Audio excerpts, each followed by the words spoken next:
Hello, everybody. This is the last day of our summer school, and it's going to be fourth lecture of Dan Popovici.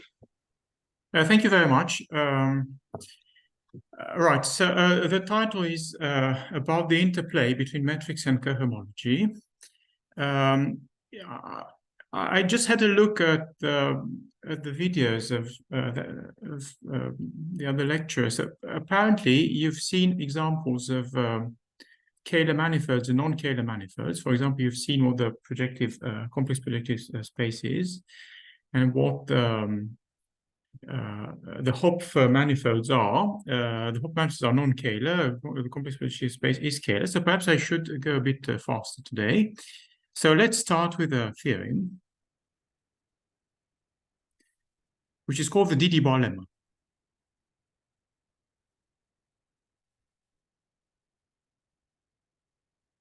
So remember that yesterday we saw the notion of a DD-bar manifold and the notion of a scalar manifold. So a scalar manifold is a manifold that admits a scalar metric. And now we're linking the two notions. If a compact complex manifold admits a scalar metric, then it is a DD-bar manifold. So let X be a compact complex manifold if X carries a scalar metric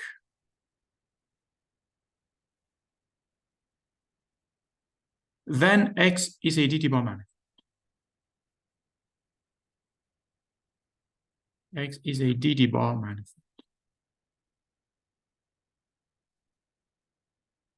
Right, so the notion of DD-bar manifold is a cohomological one. It is equivalent to the existence of a Hodge decomposition. And under that assumption, all the cohomologies are canonically equivalent. Whereas the notion of being scalar is a metric notion. So this is an interesting result showing how a metric notion implies a cohomological one. So let me sketch the proof.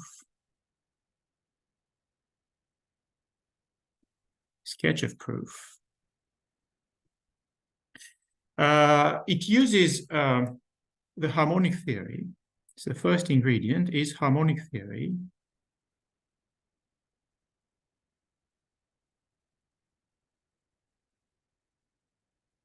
For various Laplacians.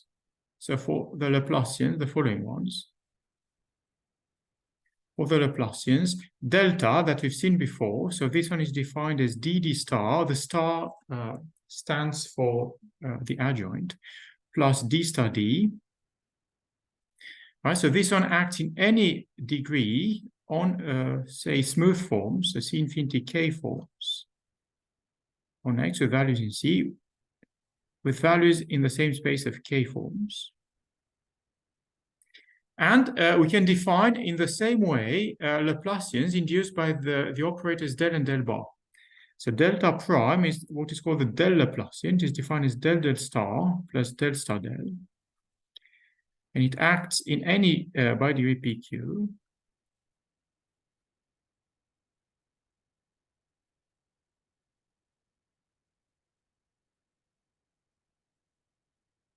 And the d-bar Laplacian, delta double prime, defined in the same way, but induced by the operator d-bar. So it is defined as d-bar star plus d-bar star d-bar. And again, we can have it act in any bi-degree PQ on smooth forms of that bi-degree. And now, one of the main things is that all these Laplacians are elliptic. All these Laplacians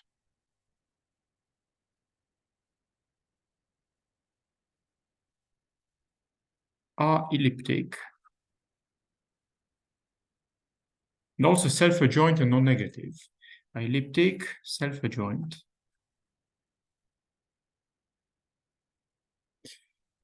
And non-negative. So non-negative means that you should take expressions of the shape delta UU for the L2 inner product. So this one is the L2 inner product induced by a given Hermitian matrix. In our case, the metric is even scalar, induced by a given Hermitian metric.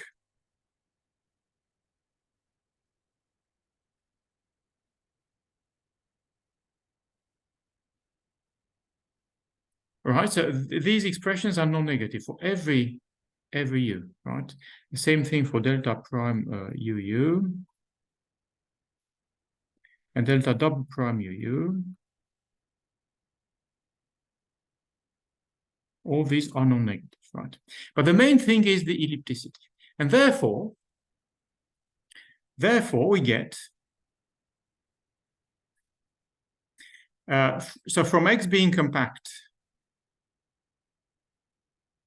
and from the ellipticity, from the operators delta, delta prime, delta double prime being elliptic, we get three-space decomposition. So these are very, very useful. Three-space decompositions.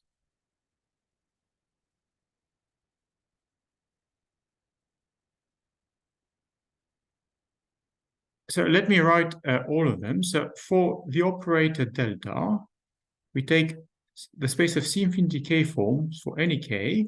So this one splits into the kernel of delta, orthogonal direct sum with the image of D plus, so orthogonal direct sum again, with the image of D star. And the sum of the first two bits is the kernel of D. So this one is the kernel of D. The sum of the first bit, the harmonic space, with the last one is the kernel of D star, and so on. The sum of the last two bits is the kernel of delta. And so the same thing for the other Laplacian. So let me write it for delta prime. So the space of C infinity PQ forms splits as the kernel of delta prime, orthogonal direct sum with the image of del, orthogonal direct sum with the image of del star. So here again, the sum of the first two bits is the kernel of del.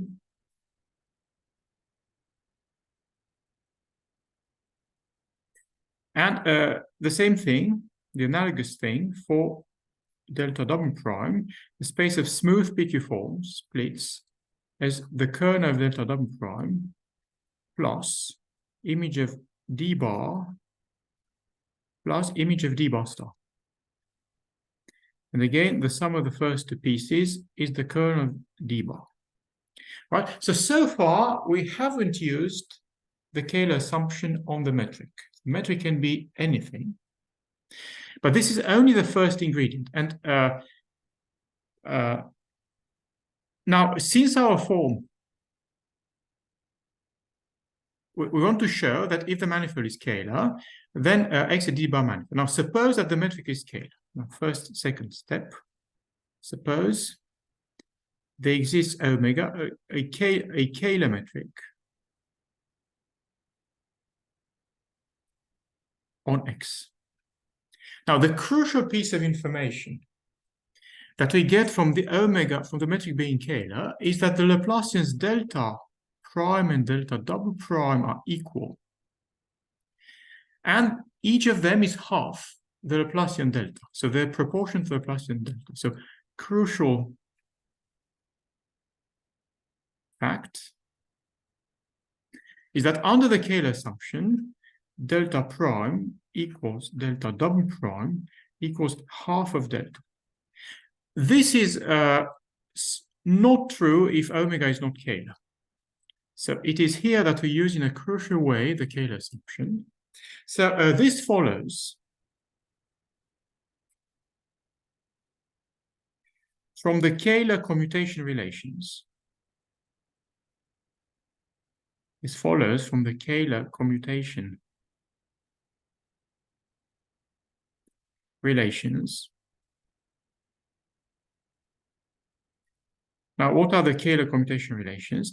They give expressions for these adjoint operators. So let me write one of them, and all the others, there are four of them. All the three others are obtained from this one by taking either conjugates or adjoints. So delta prime is essentially the contraction of d bar. And there's a coefficient here which is either plus I or minus I. I have to check which one is it. Which one it is? Doesn't matter. It's perhaps let me write plus or minus, because I never remember the sign. Where this lambda operator is the operator induced by the metric omega, so it's a lambda omega, and by definition, it is the adjoint of the multiplication by omega. So of the operator that multiplies by the metric omega. This multiplication operator is called the Lefschetz operator. So this is the adjoint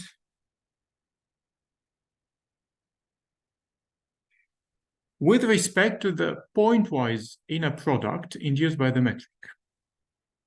So if it's the adjoint with respect to the pointwise inner product, it is also the adjoint with respect to the stronger L2 inner product. So the adjoint with respect to the pointwise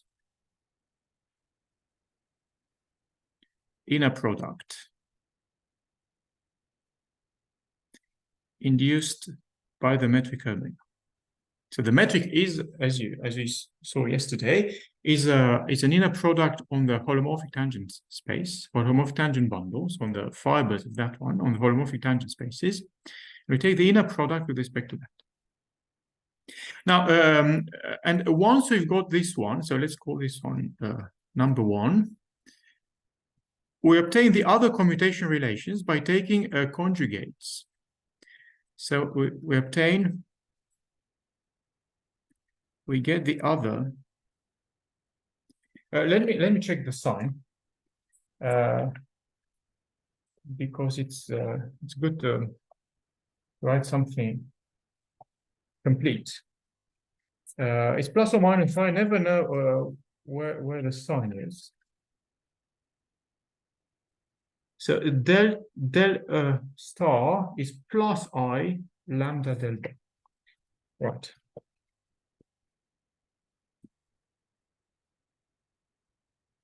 So I'm going to remove the minus here. So this one is, there's no sign here, it's plus. And then we get the other three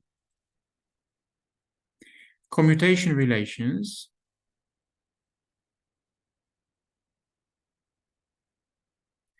By taking conjugates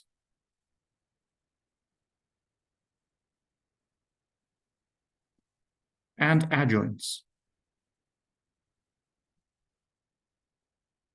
So colon, let's say the second one, if we conjugate the first one, the second one becomes d bar star equals, the conjugate of I is minus I.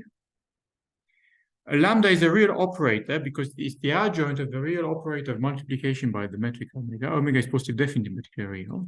So lambda doesn't change. And then the conjugate of d bar is, of course, del. So this is the second commutation relation. Now, to get the third one, let's take adjoints. Let's take the adjoint of 1, for example.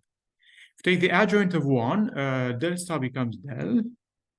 And now the adjoint of I is minus I. And here we have to permute the operator. So we get the anti-commutator between d bar star and the multiplication by omega. Right? And the fourth one is obtained by taking the adjoint of the second one. So you get d bar, the adjoint of minus I is plus I now, and then here we permute the order del star and the multiplication by omega. Right. Perhaps I should have said, let me say it now. What is the anti-commutator? So where the anti-commutator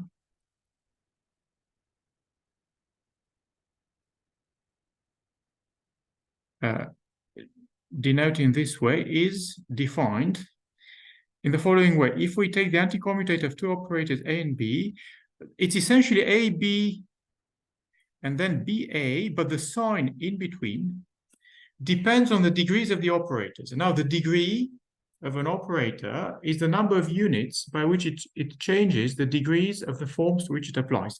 So if we denote by lowercase a the degree of capital A, and by lowercase b the degree of capital B, the sign here is so plus minus 1 to the power AB. Actually, it's minus 1. It's minus 1 to the power AB. So this means actually that this sign is minus whenever either A or B is even. The only case where the sign is plus is where both A and B are odd, right? So this one means AB minus BA. This is a genuine anticommutator if A or B is even. And if they're both odd, it's AB plus BA. If A and B are odd. Right? For example, the operators del bar of degree 1, right? Because del increases the bidegree by 1, 0, so the total degree by 1. The adjoints are of degree minus 1. Lambda is of degree 2. It's the bidegree 1, 1. Bidegree minus 1, sorry. The multiplication by omega is of bidegree 1, 1. So its adjoint lambda is of bidegree minus 1, and therefore of degree minus 2.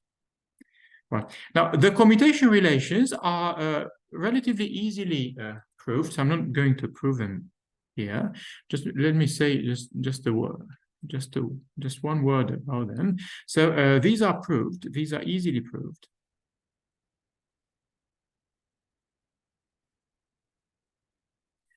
In by integration by parts.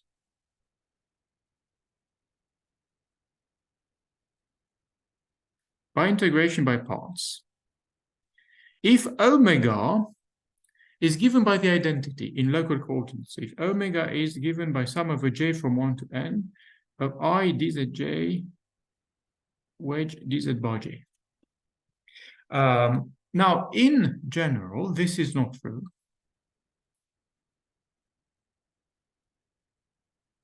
In general, omega, of course, there's no reason to be given by the identity in local coordinates, but because it is scalar, the coordinates can be chosen in such a way that omega has this form up to an error of order 2. So in general, omega being scalar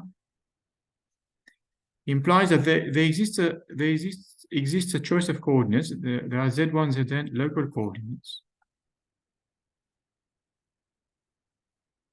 such that in these coordinates, omega is tangent to order 2 to such a metric. So such that omega is of the following shape. There are no terms of order 1. There's nothing to order 0. So it's sum over j and k from 1 to n. And the coefficient here, so it is just 1 plus delta jk bar plus terms of higher orders, where I dzj dz bar k. Right? And it is enough actually to prove the commutation relations when omega is given by the identity, and that is easily done by integration by parts. And then the general case follows from this choice of coordinates that are called geodesic coordinates. So these are called geodesic coordinates. And they only exist for scalar metrics, right? If the metric is not scalar, this is not true.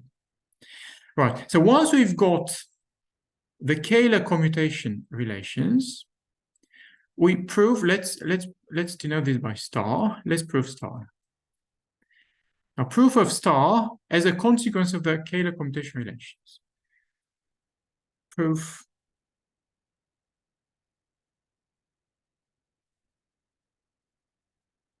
of star as a consequence of Kähler commutation, of Kähler commutations.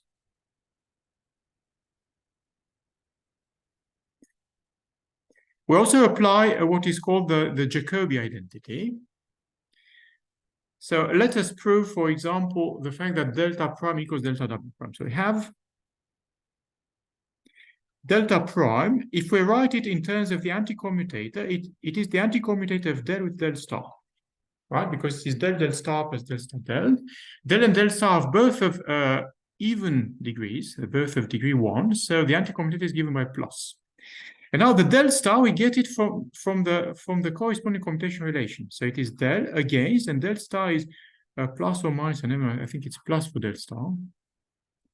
Yeah, it's plus I. Let's put the I outside. Plus I, the anti-commutator between lambda and d bar. Right, so del star is essentially the anti-commutator between lambda and d bar. And now we apply the Jacobi identity. Now the Jacobi identity yields the following thing. What does it say? It says that if you take, let's take this one, del lambda d, if you take a double commutator, I put the signs afterwards. The sum obtained after circular permutations is 0, but with signs, the alternating sum. Now let's take circular permutations among these. So let's move from right to left. So if I shift everything to the left, I get lambda here. And then d bar, and there that comes from the previous one. And then the last one, again, we continue shifting from right to left. So you get d bar here, and then anti-commutative lambda with del and lambda. All this is 0, but there are signs. And the sign is every time -1 to the power of the product between the degrees of the first and the last one. So here the first and the last one are del and del bar. They're both of odd degree, 1. So -1 to the power 1 is -1. So this one gets a minus. And the others get a plus because, for example, the second one has lambda in first factor, which is of degree -2, which is evened. And the last one has lambda in the last position, which again has an even degree. So the product is, the sign is plus, -1 the product of the degrees, right? And this is the term that we're interested in. This is our delta prime up to an I. So we get, the Jacobi identity gives this, which is equivalent. So let's go back to our delta prime. Our delta prime, once again, it is I times del lambda d bar. But this del lambda d bar, we get it from the Jacobi identities. If I put it on the right and the others are left, stay on the left, we get I times lambda d bar del, and then plus I times d bar del lambda. And now we're done. Why? Because this anti-commutator between d bar and del is 0. Why? Because this one is d bar del plus del del bar, which is 0. Del and del bar anti-commute, right? It's the 1 part of d squared, which is 0. So this term here actually disappears. Whereas this one, let's put the I inside here. So I was outside, let's put it inside. I del lambda is given by another commutation relation. So let's permute now. If we permute lambda with del, we get a change of sign. We get minus I lambda del, but minus I lambda del is d bar star by another commutation relation. I think it's number 2, right? Yeah, the one number 2 was d bar star is minus I lambda del. So this one is by number 2 commutation relation.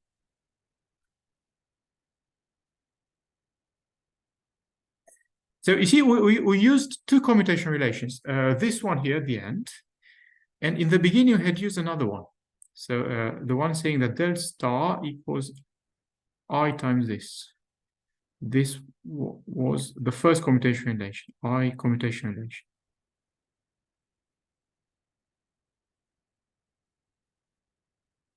And we're done now, right?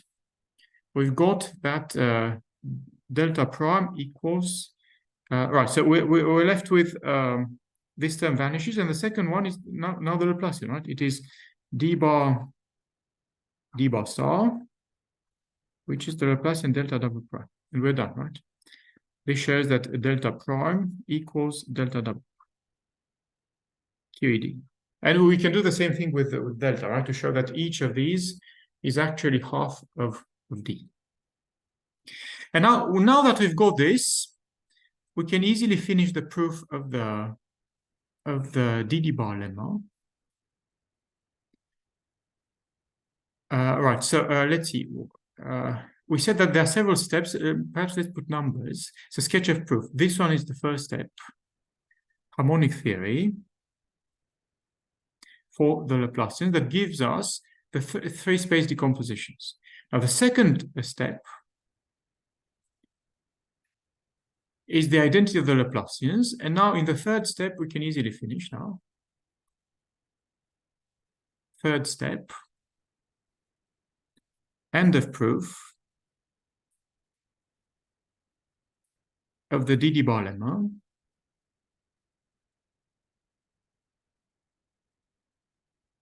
Remember that DD bar lemma says that for any pure type form that's declosed, all the exactness conditions are equivalent. So let us prove one of them, and the others are proved in the same way. So let alpha be a PQ form, a C infinity PQ form, supposed to be closed, so such that d alpha equals 0. And because alpha is of pure type, this is equivalent to assuming that del alpha is 0 and d bar alpha is 0. And suppose, for example, that alpha is del exact, that alpha is in the image of del. Alpha, sorry. Right, suppose that alpha is in the image of del, and we want to show that alpha is in the image of d bar, for example. We need to show that alpha is in the image of d bar, and also in the image of d, and also in the image of dd bar. Let us show that it is in the image of d bar, and then the others are done the same. Suppose that alpha is in the image of del, and we want to prove that alpha is in the image of d bar. Putting a question mark here. But this is obvious from the three space decomposition. Actually, we only need two space decomposition. So we know that we've seen before that the kernel of del splits as the kernel of the Laplacian delta prime orthogonal direct sum with the image of del. Right? This is a two-space decomposition that's part of a three-space decomposition associated with the elliptic Laplacian delta prime. So this is the crucial information that we get from elliptic theory. Now, our form alpha is in the kernel of del, right? Because we assumed it to be declosed. So this is where we need the declosedness assumption on alpha, which for pure type forms means that it is simultaneously del closed and d bar closed. So alpha is here. But we also know that the analogous thing for the kernel of d bar, which is the kernel of the Laplacian delta prime, orthogonal direct sum with the image of d bar. And our alpha is also here, again by assumption, because you assumed alpha to be declosed. But now, on the other hand, these two Laplacians are equal thanks to the Kähler condition, and therefore their kernels are equal. So these two guys are equal because the metric, because omega is Kähler. This is the main takeaway from the Kähler commutation relations. And now we're done, right? Because since alpha is in the kernel of del, we have the equivalence. We have the equivalence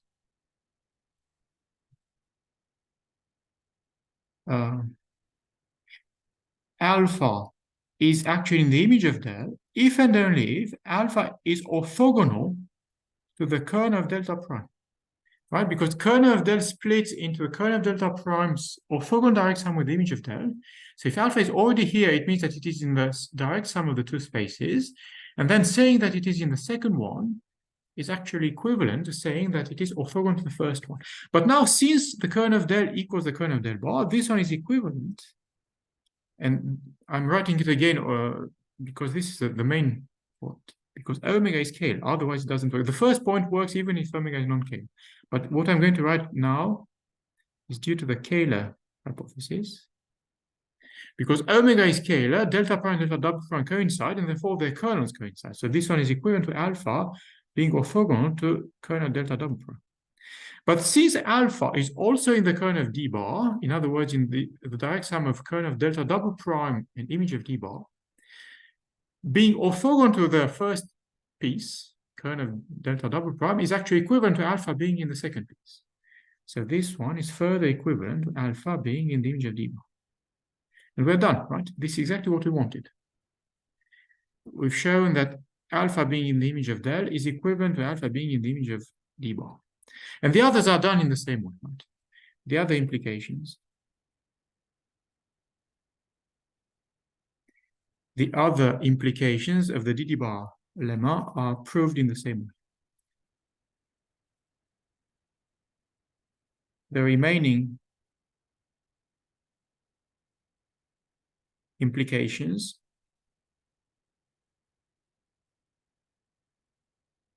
are proved similarly. Right, QED.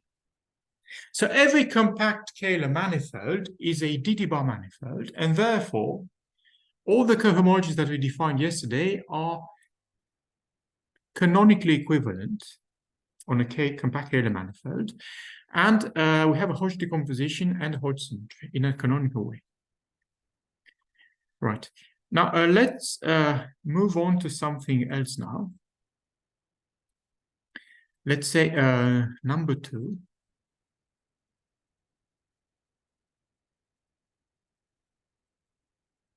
Let us see other types of special metrics. Other types of special Hermitian metrics.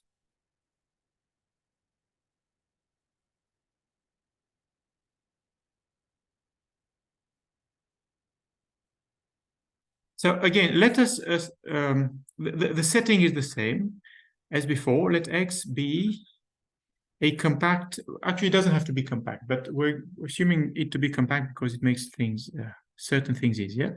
Let X be a compact complex manifold. Let us denote as usual by n its complex dimension. And let omega be a Hermitian metric on it.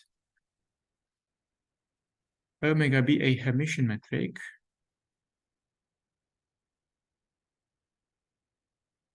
on X. Now, omega to the power n minus 1 is then an n minus 1 form on X, and it is positive definite in the sense that its coefficient matrix is positive definite, the same as omega. Now, there are two types of conditions that define special metrics. Either we require something on omega itself, so conditions in pi degree 1, 1, or we require something on omega to the power n minus 1. So those are conditions in pi degree n minus 1 and minus 1. So let us start with conditions in pi degree 1, 1. If we require omega to be closed, d omega to be 0, then omega is said to be scalar, as we said yesterday. So in this case, omega is scalar. But now this implies something a bit weaker. We don't require omega itself to be scalar, to be closed, in other words. We require it to become closed after we have possibly sacrificed the 1, 1 type. So we require the existence of a 0, 2 form, so alpha 0, 2 say, 0, 2 form on X, such that when we add it to omega on both sides, so we add its conjugate here, which is of course of type 2, 0 on the left, and alpha 0 to on the right, we require this sum to become closed. We require d of this to be 0. In other words, we don't require omega itself to be closed. We only require omega to be the 1-1 type, 1-1 component of a closed real two-form. Now, in this case, omega is said to be Hermitian symplectic. Omega is said to be Hermitian symplectic.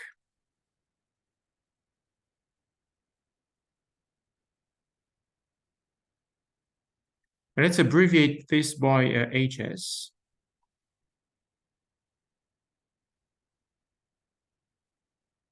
Right, so if omega has this property, the property of being the 1-1 component of a real declosed two-form, omega is said to be Hermitian symplectic. And then this further implies the property that d bar omega is 0. This is easy to see that the second one implies the third one. So in the third case, omega is said to be SKT. So here omega is said to be SKT, which means strong Kähler with torsion, or other authors call it pluriclosed. SKT or pluriclosed, the same thing. Right, so these are conditions in bi-degree 1-1. The strongest one is the Kähler condition, but there are two weakenings of this. Hermitian symplectic and SKT, with this hierarchy between them. And then let us give now conditions in bi-degree n-1 and -1. In other words, conditions on omega to the power n-1. So if we require now omega to the power n-1 to be declosed, rather than omega itself, we say that omega is balanced. So in this case, omega, if omega satisfies this condition, omega is said to be balanced or semi-Kähler. So these metrics were introduced by Gauduchon under the name of semi-Kähler, and then they're called balanced by Michelson. Now everybody calls them balanced, but I prefer the name semi-Kähler. So omega is balanced. And of course, Kähler implies balanced. I say why in a few words, or let me say now, because of the Leibniz rule, right? So Leibniz rule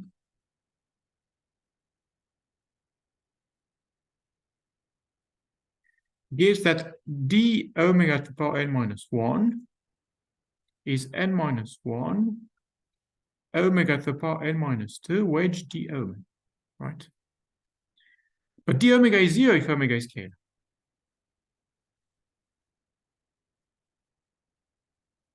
Right, d omega is 0 if omega is Kähler.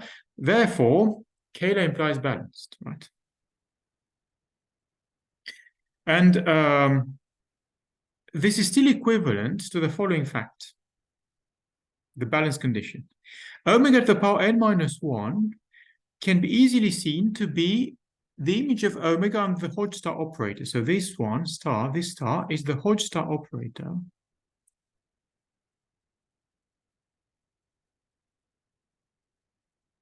The Hodge star operator induced by omega. And it's easy to see it, pure linear algebra, that omega to the power n-1, well, if we normalize. So I usually put the n-1 downstairs to say that we divide by n-1 factorial here, because otherwise we need to lug around these factors everywhere. So let me put the factorial here. But it's much easier just to put the n-1 downstairs, meaning omega to the power n-1 divided by n-1 factorial. In that case, that's exactly star omega, right? So this is equivalent to saying that d of this star is 0, right? But now, since star is the Hodge star operator is an isometry, we can put a star in front of it, can get rid of it. So this one is equivalent to minus star d star applied to omega being 0. But then it's a well-known formula that minus star d star is actually the adjoint of d, is d upper star, the adjoint of d, with respect to the L2 inner product induced by the metric omega, the adjoint of d. So the conclusion of this is that the balance condition is actually equivalent to the co-closedness of omega, to d star omega being 0. Right? So conclusion.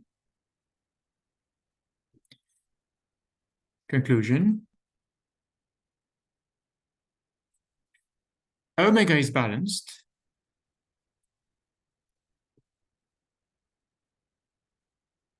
Omega is balanced. So once again, this means by definition that d omega to the power n minus 1 is 0. If and only if it is co-closed. If and only if d star of omega is 0. So this one means that omega is co-closed. Closed means that it's in the kernel of d, and co-closed means that it's in the kernel of d star. Right. So we've just seen two things here, that any Kähler metric is balanced. We proved this implication, Kähler implies balanced. And we've seen that the balance condition is equivalent to the co-closedness condition. Now let us continue our definitions in Polygon -1. So we can continue by analogy with what happens in Polygon 1,1. The balance condition can be weakened, so it implies a condition which defines a class of metrics that I introduced. So for balance, it's Gauduchon in 77. And now we're going to define the following conditions. So we're requiring something analogous to what we did in Polygon 1,1. So we don't require omega to the power -1 to be closed, not necessarily, but we require it to become closed after it has been completed to a 2n-2 form. That's real. So we require the existence of a gamma of n-2n. It's an n-2n form such that when we add this gamma and its conjugate, so its conjugate is of course of type n-2, and gamma is of type n-2n, we require the sum to become declosed. In other words, we require omega to the power n-1 to be the n-1 component of a declosed form. And it turns out that this condition is equivalent to simply requiring del of omega to the power n-1 to be in the image of d bar. Oh, it's easy to see this. Right? If omega satisfies this condition, it is called a strongly Gauduchon. So this is the strong, let me write here. This is the strongly Gauduchon condition. So in this case, omega is said to be strongly Gauduchon, or HG. So I introduced these metrics in 2009. And now, in order to finish this implication diagram, we can further weaken the strongly Gauduchon condition and require something that's equivalent, that's similar by n-1 to the SKT condition. We require d bar of omega to the power n-1 to be 0. In which case, the metric is said to be Gauduchon. So here, in this case, omega is said to be a Gauduchon metric.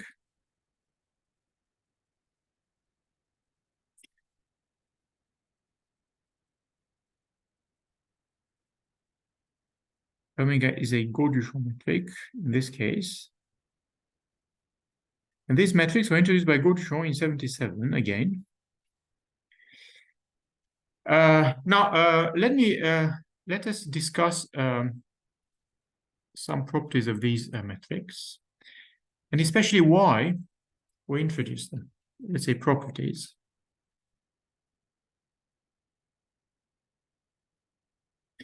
The first one is, apart from Goldschmidt metrics that always exist on a compact complex manifold, the others need not exist.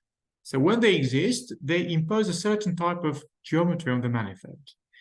So we study the geometry of the manifold by studying the types of metrics it supports. So that's the main idea. So let us say here, Goldschmidt metrics.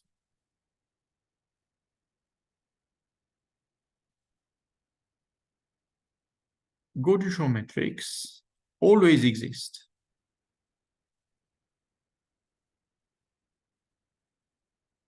On a compact complex manifold. And it's so this by theorem of Goldschmidt, and actually it's even more than that. So moreover, Goldschmidt's theorem is much stronger than this. So Goldschmidt, 1977. So his theorem says that not only do Goldschmidt metrics always exist on a compact complex manifold, but they exist one in the conformal class of any Hermitian metric. So Goldschmidt says that for every omega Hermitian metric,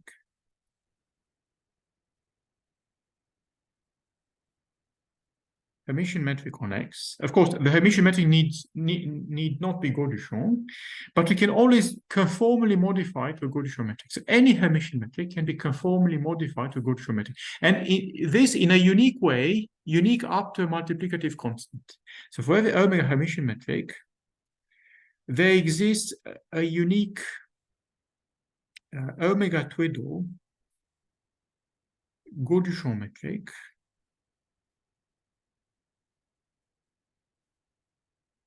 let me remove the unique because I'll come back to this. It's unique only up to a multiplicative constant. So there exists a Goldschmidt metric such that, and there exists a positive function.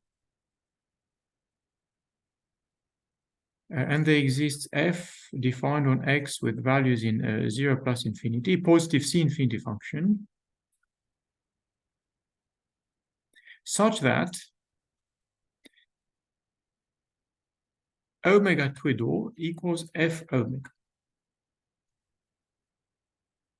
So in other words, any Hermitian metric omega can be conformally modified to a Goldschmidt metric. So so omega twiddle, so that is omega twiddle is conformally equivalent to the original metric omega, and it is Goldschmidt. And moreover, the function f, so the conformal rescaling factor, is unique up to positive multiplicative constants. F is unique up to positive multiplicative constants.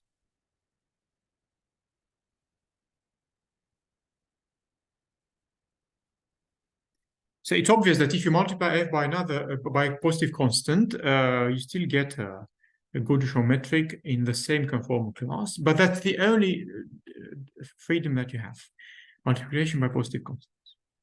Right. I don't have time to prove this. I would have liked to prove it. Let me just give you an idea, of proof. The proof uses actually harmonic theory and the elliptic operators. So the proof uses an elliptic operator, which is modified from a Laplacian, an elliptic operator, and harmonic theory, and especially the maximum principle. So it uses an elliptic operator plus harmonic theory plus the maximum principle.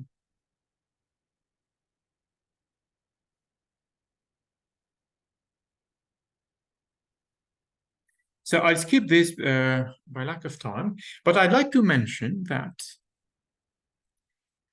if we only want to prove the existence of a good geometric on a compact complex manifolds, that is without the information on the extra information on the conformal class, the proof is much easier. It's just actually Gaussian proof is not very hard either. But if we don't, the proof is just complex. It just uses functional analysis. If we just Hahn-Banach theorem, if we just want to prove the existence of a good geometric, so one can prove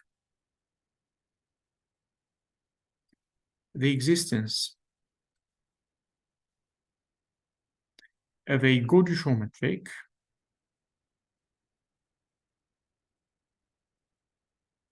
without the conformal class information. So a weaker fact, but this weaker fact is the most useful one, because in practice we know that there always exists a good geometric. We fix one and we work with that one. So without the conformal class,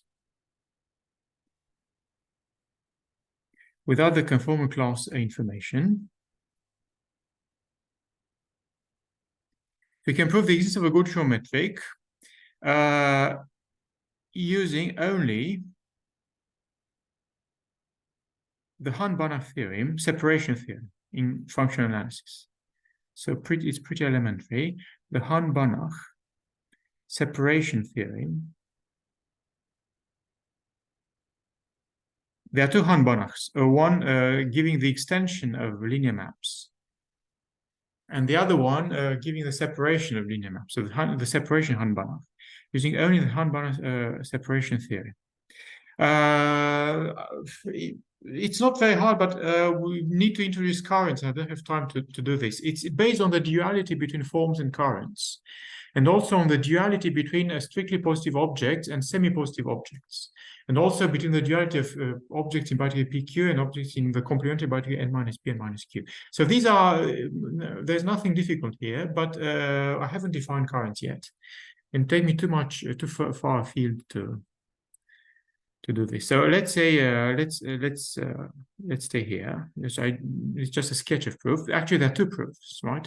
Goldschon's original proof of the stronger fact with the conformal class information, and then a later easier proof of the existence, just the existence of good geometrics.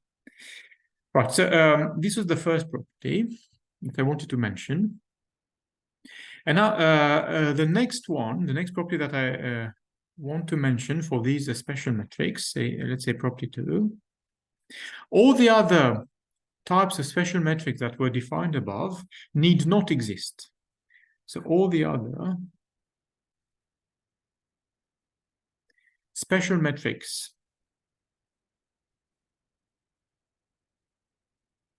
defined above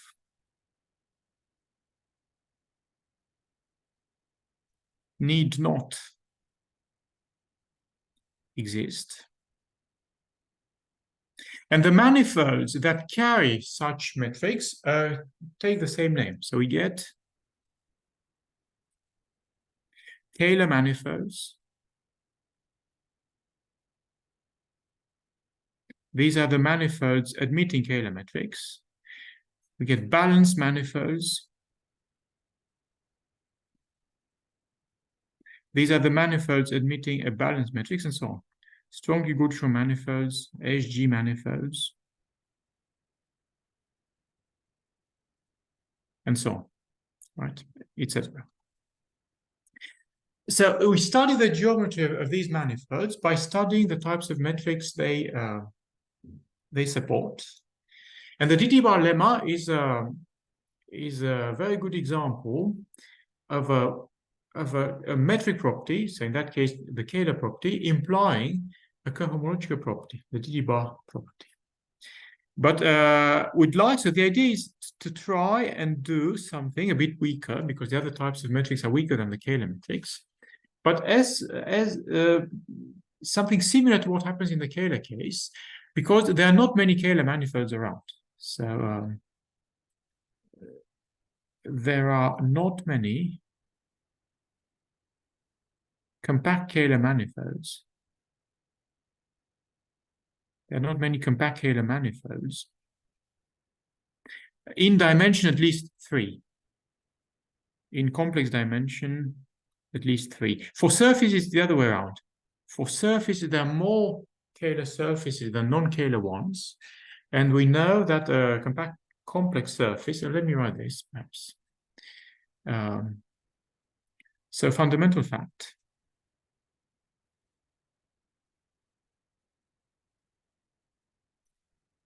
Actually, who proved this? There are two kinds of proofs. So one of them using Cordera's classification of surfaces. Cordera's classification. Plus two other results by Miyaoka and Siu.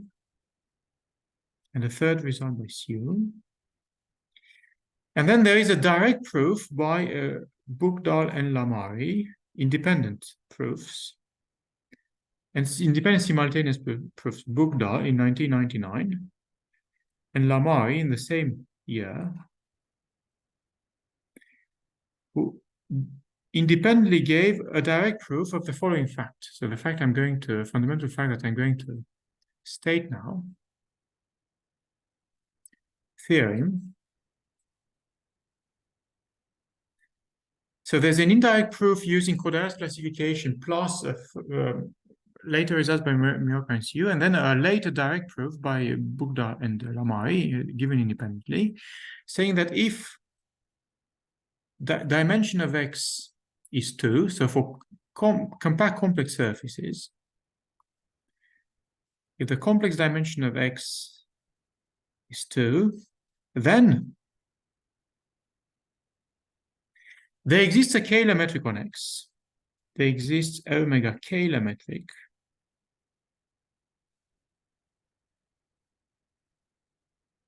Kähler metric on X, if and only if its first Betti number B1 is even.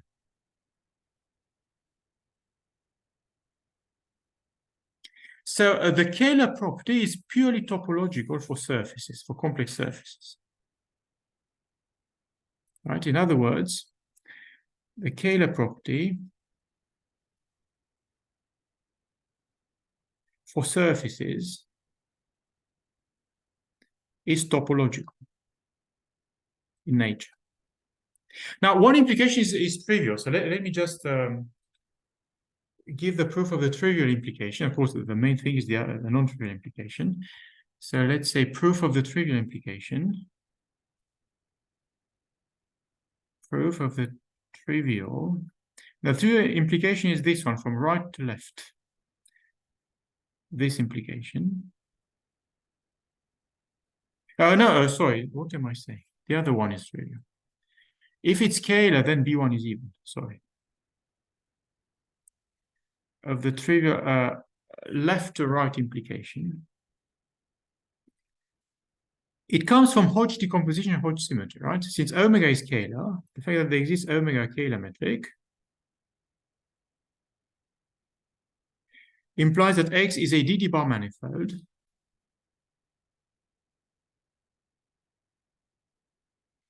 But then this implies, on the one hand, the Hodge decomposition at the level of H1. So H1 Durham is canonically isomorphic to H10 Dolbeau. Direct sum with H01 Dolbeau.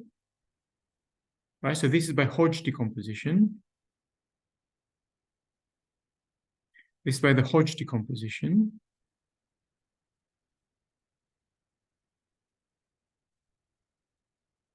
But on the other hand, by Hodge symmetry, so this in particular implies that the dimensions, the equality of dimensions, right? So B1, the first Betti number, the dimension of H1, equals H10 D bar plus H01 D bar. But on the other hand, by Hodge symmetry, these two dimensions are equal, right? This one and this one are equal by Hodge symmetry, which also holds on D-bar manifold. Right, so we get that B1 equals twice any of these guys, because they're equal, twice H01 D-bar. And that's it. And this holds in any dimension. You don't have to be a surface, you have to be in dimension 2 to say that B1 is even. And actually, all the B2k plus 1s are even for the same reason. So all the Betti numbers of odd rank of a compact Kähler manifold, or more generally of a Didi-bar manifold, are even, like QED. Of course, the hard implication is the other one. If B1 is even for surfaces, then omega is Kähler. Of course, this fails in higher dimensions. So this fails. Let me. What I just wrote, the trivial implication above holds in any dimension. The fact that Kähler implies that B1 is even holds in any dimension. What fails in higher dimensions is the converse, that is the difficult implication. B1 even does not imply the existence of a Kähler metric in higher dimensions. Let me write it this way. So observation.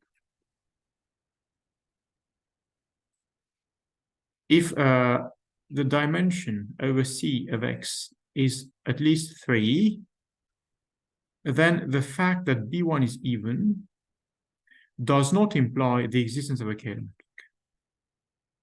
Does not imply the existence of omega Kähler metric.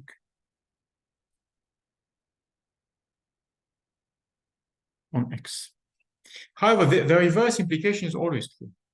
So the existence of a Kähler metric implies that B1 is even in any dimension by the same proof as above, thanks to the Hodge decomposition and the Hodge symmetry.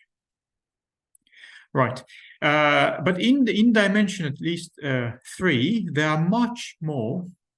So let me write this.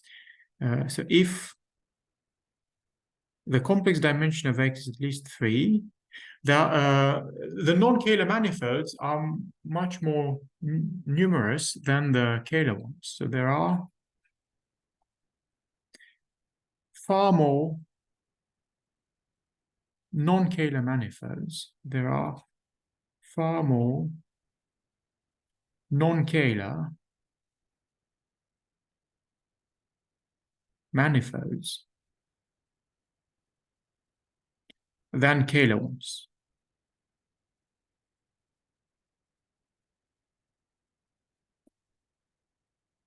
Well, there are lots of properties that these special manifolds have, special metrics have. Of course, I don't have time to prove or even to mention all of them. Let me just mention one other property, because it's easy to prove, and it gives another link between two different kinds of notions, between the Didi-bar lemma, Didi-bar property, which is a cohomological property, and a metric property. So another example.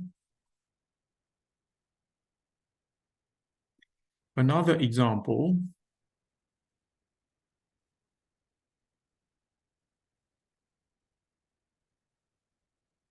of cohomological metric interplay. Cohomological metric interplay.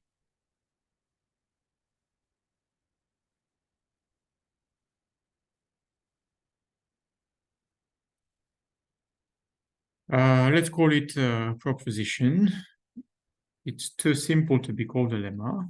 So I observed this in 2009. In the paper, I introduced the strong Gaussian matrix. Is that if X is a Didi-bar manifold, if X is a Didi-bar manifold,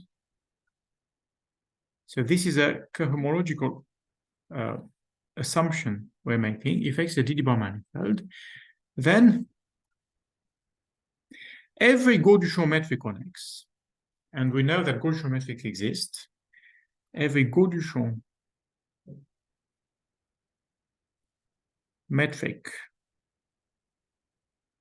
on X is even strongly Gaussian. Strong Gaussian is a stronger property. In general, Gaussian does not imply strongly Gaussian, but on a Didi-bar manifold, it does. So then every Gaussian metric on X is strongly Gaussian.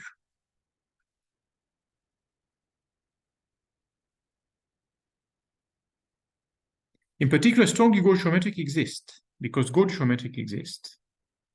And therefore, in particular, every Didi-bar manifold is a strongly Gaussian manifold. So in particular,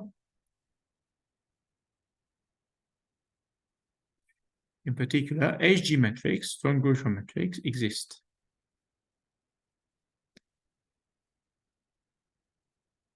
HG metrics exist.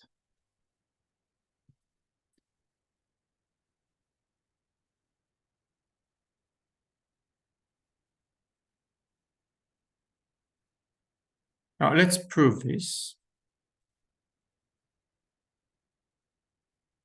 I'm doing the proof because it's easy on the one hand, and on the other hand, because it illustrates several things that we've seen so far. So let omega be a Gaussian metric. Let omega be Gaussian. But then by definition, this means that dd bar omega to the power n minus 1 is 0. But this, of course, is equivalent to saying that since del and del bar anti-commute, this is equivalent to saying that del of omega to the power n minus 1 is in the kernel of d bar, right? But on the other hand, del of omega to the power n minus 1 is a pure type 4, of type n minus 1. And it is declosed. So this implies that del of omega to the power minus 1 is even the kernel of d. Why? Because it is obviously del closed because it's even del exact, and del squared is 0. It is d bar closed thanks to the previous line, right? It is d bar closed thanks to the Gaussian assumption. So being both del and del bar closed, it is d closed, but obviously it is also in the image of del, right? Because it's del of something. So it's a pure type 4 of type n minus 1, which is closed and del exact. But since the manifold is a dd bar manifold, all the exactness properties are equivalent for these for the pure type d closed form. So this implies, thanks to X being a dd bar manifold,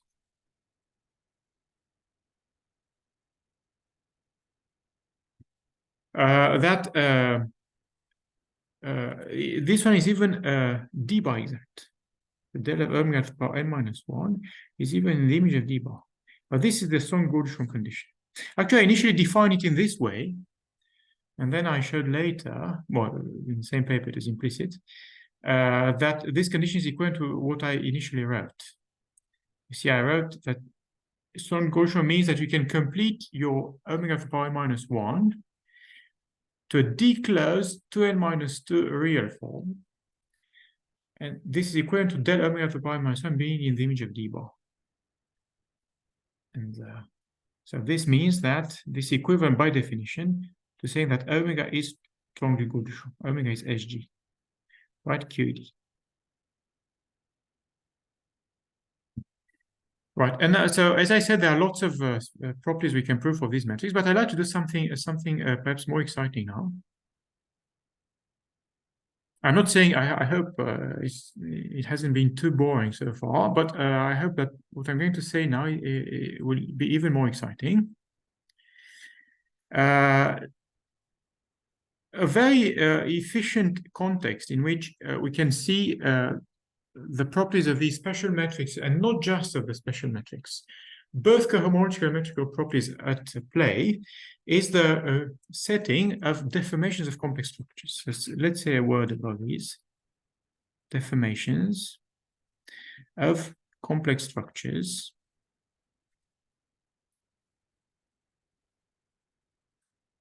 Now, what is a family of complex structures? A definition, or family of compact complex manifolds. A holomorphic family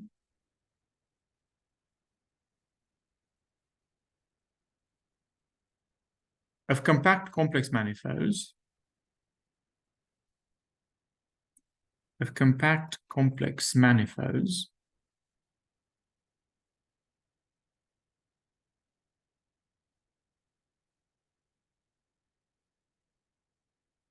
is a proper holomorphic submersion, proper holomorphic submersion, let us call it pi, from some complex manifold X to another complex manifold. You usually, so this one is a complex manifold. And downstairs, you can take any complex manifold, but usually we take a ball, for example, in Cn. So let's take a ball in Cn. This one is an open ball in some Cn. An open ball in some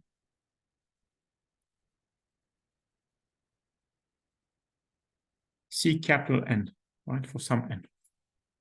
So what does this look like? Let's draw a picture.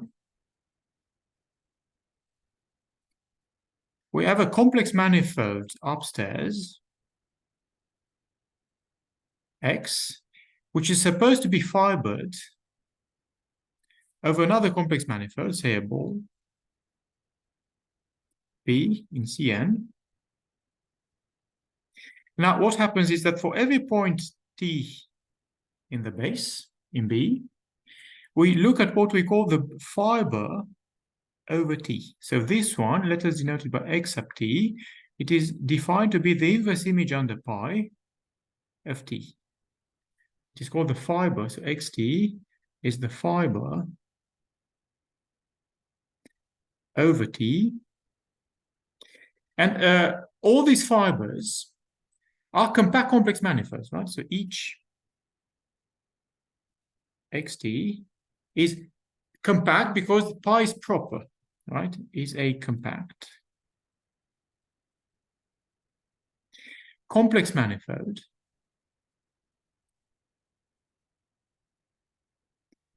And so they're all complex manifolds because pi is a submersion, right? So that's why we assume to have a proper holomorphic submersion. Properness implies compactness of the fibers. And the submersivity implies that they are all smooth manifolds, genuine manifolds, smooth, compact, complex manifolds, right? And they all have the same dimension. So let us denote by n the common dimension of all the fibers, dimension over C of xt for every t in B. And now the fundamental fact, the first fundamental fact,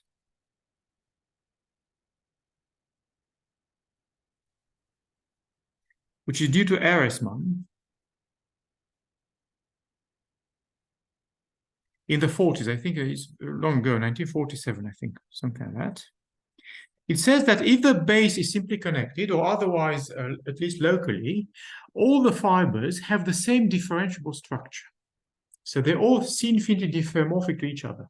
Only the complex structure might change. So it says that for every X in a B, so actually it's more general than that. If the base is not necessarily simply connected, this only holds locally. But if the base is simply connected, and of course balls are simply connected, then it holds globally. So since I suppose that B is a ball, I can write it globally for every T. Well, let's take two elements. Let's take T and T prime for every T1 and T2 in B. The fibers xt1 are C-infinity diffeomorphic. xt1 and xt2 are C-infinity, so there exists a C-infinity diffeomorphism.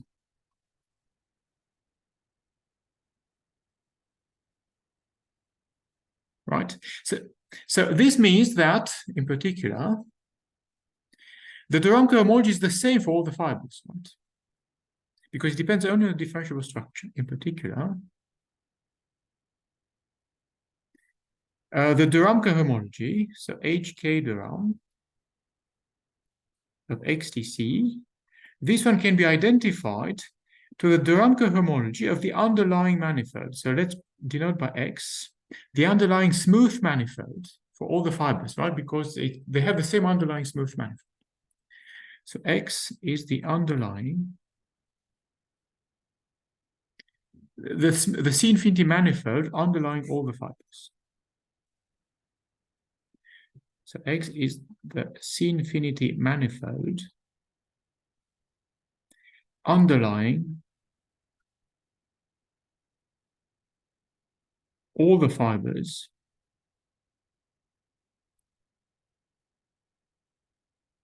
xt, right? So for every t in the base B, all the de Rham cohomology group, and for every k from 0, 1 to the real dimension of the fibers, which is 2n, the de Rham cohomology group is the same for all the fibers, right?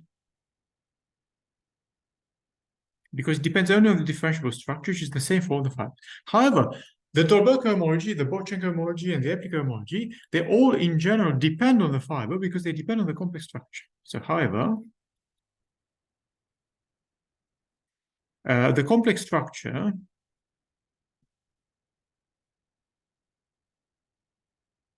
Jt of xt depends in general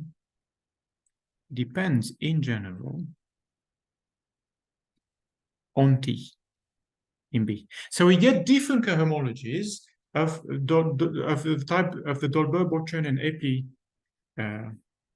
of the Dolbear, Bochner, and Eppli types on the fibers. So thus, when T varies in B and is maps to, say, the Dolbear cohomology group HPQ D bar of XTC, or maps to the Bochner cohomology group HPQ Bochner BC of XTC, or to the Eppli cohomology group HPQ Eppli of XTC. So in general, these maps are non-constant. Non-constant maps in general.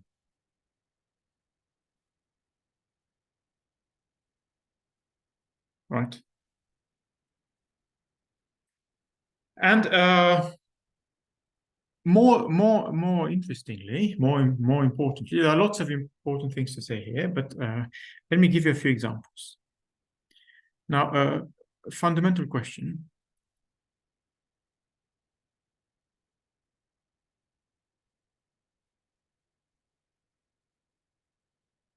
In two parts.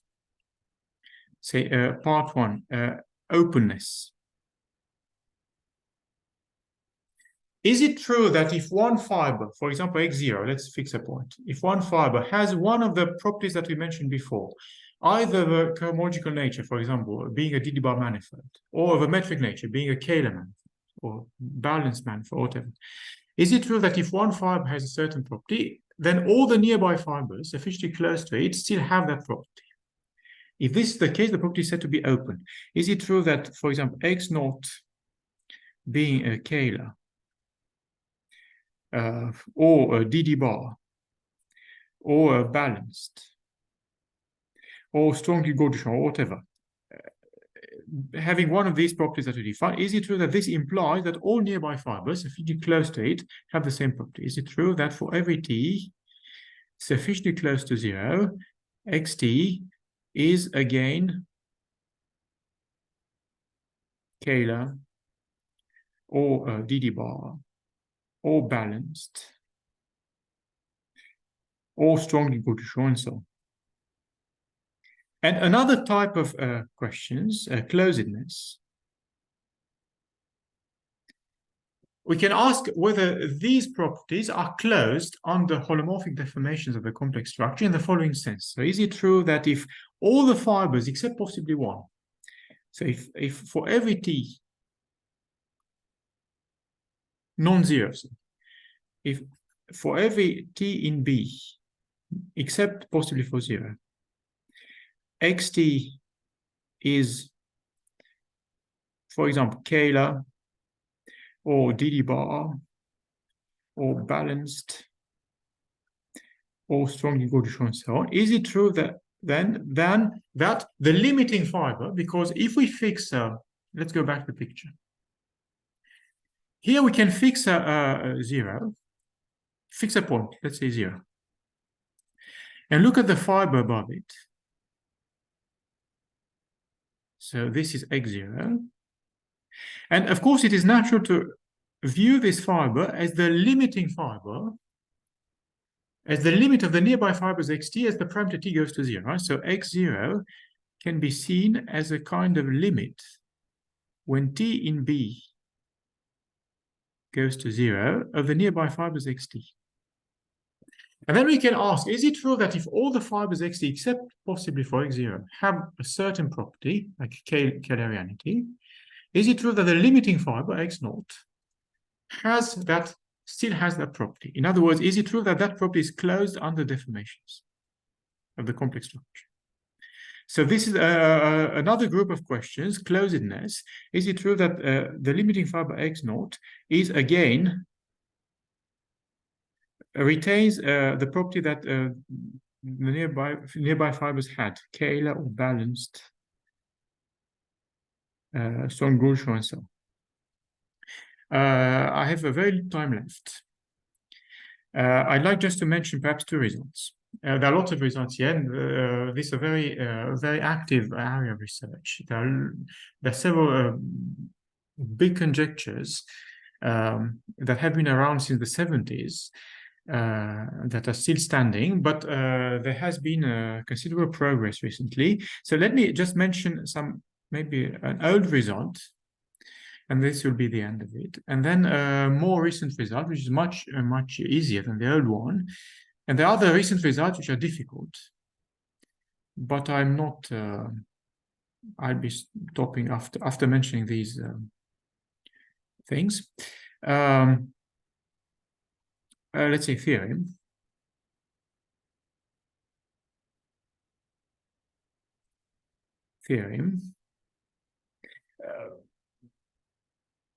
Well, let me give you 3 examples of such properties. These are all about openness.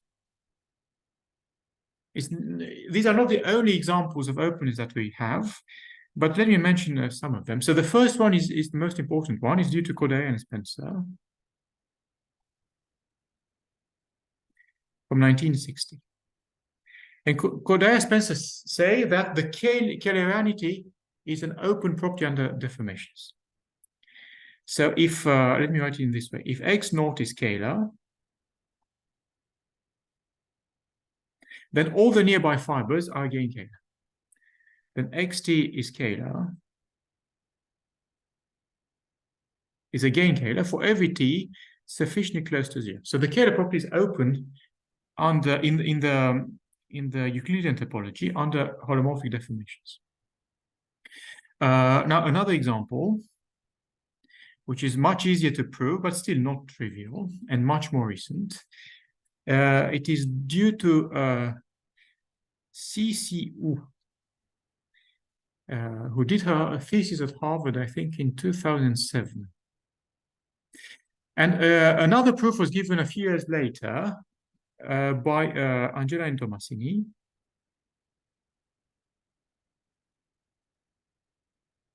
I think this is from 2013 or 2014. Let's say 2013. Which so this statement says the same thing for DD-bar manifold. So DD-bar property is also open under holomorphic deformation. If x0 is a DD-bar manifold, then xt is again a DD-bar manifold for every t sufficiently close to 0. And let me give you another example, much easier than these ones, but it's at the. It was the first observation that I did, so this is due to myself. In 2009, the strong Gaussian property is open as well. So if x0 has a strong Gaussian metric, in other words, if it is a strong Gaussian manifold, SG, then all the nearby fibers are again strong Gaussian manifolds. This one is an SG for every t sufficiently close to 0.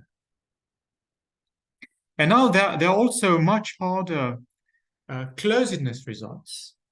I also have several of them, but for lack of time, I'm not going to mention those.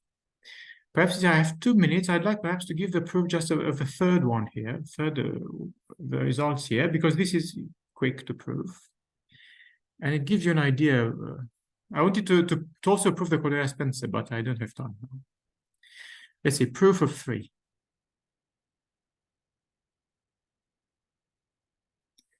So as I mentioned before, so let omega naught be an HG metric, a strong Gaussian metric on X naught. So we know that this exists by assumption. And this is equivalent, as I mentioned in the definition, to the fact that omega naught to the power n minus 1 is the n minus 1 component of a closed real 2n minus 2 form. So this is equivalent to the existence of capital omega, a smooth 2n minus 2 form on X naught with values in R irreal. But now I can remove the naught here because it's not a pure type 4, right? And then all the fibers are differentiably equivalent. So it's a 2n minus 2 form on the underlying manifold of the fibers, such that, where it is real, it is closed. A real, so omega bar equals omega, and crucially, it's n minus 1 component. But with respect to the complex structure J naught of X naught, is our omega naught to the power n minus 1. So this is easy to see. So this one is the n minus 1 component of capital omega with respect to the complex structure J naught of X naught. But then what happens? Then consider, now since this capital omega is a 2n minus 2 form, it lives on the smooth manifold underlying the fibers. So we can decompose it into pure type forms with respect to all the other complex structures. So consider the pure type decomposition of this omega. So there are three components of types n minus 2, I put a t, plus the component of type n minus 1, I'm putting a t, and the component of type n minus 2n, I'm putting a t, with respect to the complex structure of jt, and can do this for any t. Consider the pure type decomposition with respect to jt, the complex structure of xt, and we can do this for every t. And now the thing is that omega naught to the power minus 1 is positive definite because it's the power of a metric, but then by continuity, of omega sub t n minus 1, the same thing, the positivity is maintained for all the nearby t's, for every t close to 0. Right? Because it's like for functions. If you have a real function that's positive at a point, and if the function is continuous, it says positive on neighborhood.